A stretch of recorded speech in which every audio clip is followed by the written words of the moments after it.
দাড়ির মধ্যে চুলের মধ্যে মালিশ করলে দাড়ি আর চুল সহজে পাকবে না। সুবহানাল্লাহ কইবেন না? বিশ্বনবী নিজে বিশ্বনবীর দাড়িতে এবং চুলে জাইতুনের তেল মাখতেন। ছোট্ট বাচ্চাদেরকে সরিষার তেল মালিশ করার পাশাপাশি জাইতুনের তেল মালিশ করবেন। দেহটাকে সুন্দর রাখবে কে?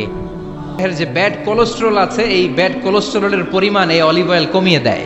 সিবগিল লিল আকিলিন, কোরআনের আয়াত, তামবুতু বিদ্দুহুন ও সিবগিল লিল আকিলিন। এই জাইতুনের তেল সাধারণ তেলের মতো নয়।